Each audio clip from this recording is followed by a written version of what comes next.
रखने की कोशिश करूँगा। और याद रखिए बरकत का ताल्लुक ज़्यादती से तो है ही, लेकिन बरकत का ताल्लुक हमेशा ज़्यादती से नहीं, याद रखिए। ज़रूरी नहीं है कि चीज़ ज़्यादा हो तो ही बरकत वाली होंगी, ये बात याद रखिए। हो सकता है चीज़ कम हो लेकिन बाबरकत हो, आप समझ रहे?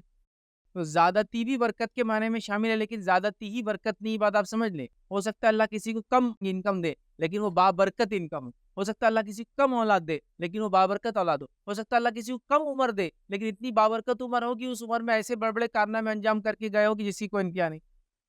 और जिसकी मैं कई मिसालें दे सकता हूँ उलमा में से, और कई मिसालें दे सकता हूँ फातुहीन या फातुहीन में से, जिसको कहते हैं कॉन्करर्स में से, कई मिसालें दे सकता हूँ जो दुनिया की ज़िंदगी जी गए, जिन्होंने मुश्किल से 30, 35, 40, 45 साल की ज़िंदगी गुज़ारी, जो कि एक आम लिहाज से हमारे आज के दौर में तो कहूँगा कि 20-25 साल में तो नौजवान पढ़कर मेन मार्केट में आता है, मतलब मेन फील्ड में आता है, शादी-ब्याह तब होता है और जब फिर वो असल ज़िंदगी देखता है ना? तो ये लोग तो 30, 35, 40 साल की ज़िंदगी में दुनिया से चले गए, लेकिन बड़े-बड़े कारनामे अंजाम दिए, तो ये बरकत का नतीजा होता है।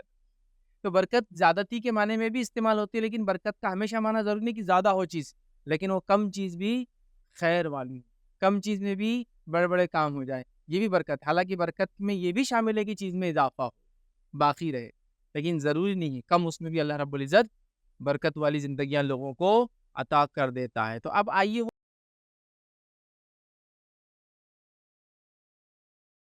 अस्सलाम वालेकुम। आप भी हमारे इस काम में ताउन करें अपनी ज़कात और सदक़ात के ज़रिए। डोनेशन डिटेल्स के लिए डोनेट अस पर क्लिक करें। अगर आपको हमारे वीडियोज़ पसंद आए हैं तो इसे शेयर करें और सबके हकदार बनें। रोज़ाना हमारे वीडियोज़ को पाने के लिए हमारे यूट्यूब चैनल को सब्सक्राइब करें और बेल आइकन दबाएँ। हमसे दीगर सोशल मीडिया पर जुड़ने के लिए वीडियो में दिए गए आईडीज़ को सर्च करें। जज़ाकल्लाह।